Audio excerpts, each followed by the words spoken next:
Sa itsura pa lang ng AUV na ito, masasabing kalunos-lunos ang sinapit ng mga sakay Sa nito. Puerto Princesa City sa Palawan, 3 ang patay sa banggaan ng pick-up truck at bus.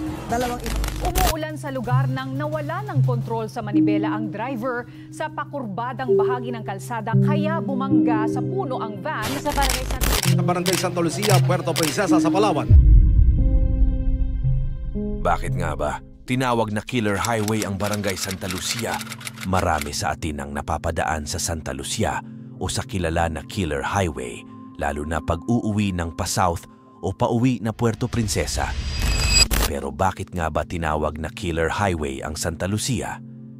Dahil sa marami na ang naitalang disgrasya dito at tinagurian itong Killer Highway dahil marami na ang nadisgrasya o meron dito na nagpaparamdam na hindi natin nakikita kaya marami ang nadidisgrasya. Bago tayo dadaan sa highway dito, mapapadaan ka sa maraming mga warning signs na bumagal. At madalas ang aksidente dito hindi lang isa kundi 6 ang makikita mong mga babala para mas lalong mag-ingat sa daan. Ang iba naman sa atin ay bumubusina pagdadaan na sa Killer Highway para lang magbigay galang sa mga hindi natin nakikita doon at kumbaga mas gabayan tayo pagtatawid rito.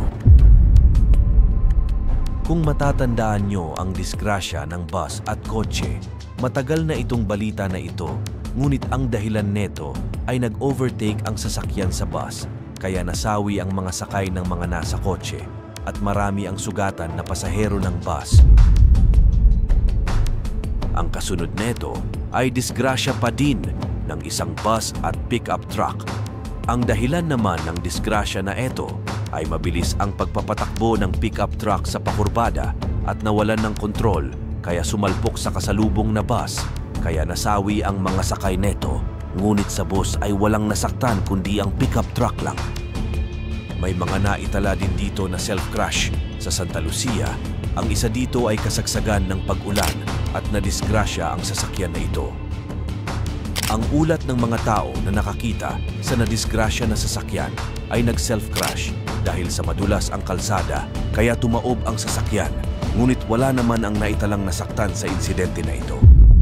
Pero ang isang self-crash na ito ay nakakapagtaka dahil parehas din ang nangyari na umuulan at nawalan ng kontrol sa manobela sa pakurbada ng Santa Lucia ang shuttle van at nagkataon na sumalpok ang sasakyan sa puno at namatay ang 4 na pasahero at nasugatan ang 6 na pasahero neto.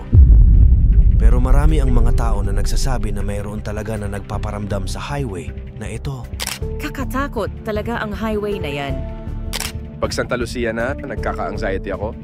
Meron na rin nagpaparamdam dyan. Lagi akong dumadaan dyan gabi pa. Bumubusina ako dyan, dahan-dahan lang takbo. Totoo nga ba talaga? Pero marami din ng mga tao na nagsasabi na nasa pagmamaneho yan kung nag-iingat ka sa pag-drive. Every highway is Killer Highway. Kahit saang kalsada ka pa kung di ka marunong mag-ingat. It's the way you drive. Nasa tao pa din ang pag-iingat niya sa pagmamaneho niya.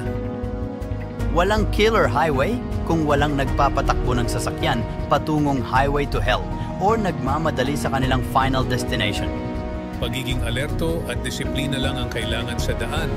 Samahan mo ng dasal sa taas. Yun lang sapat na para maging ligtas sa pag-uwi. Kaya lagi nating tatandaan mga ka-vibes na lagi tayong mag-ingat sa lahat at huwag magpapabilis ng pagpapatakbo para makaiwas tayo sa mga ganitong aksidente.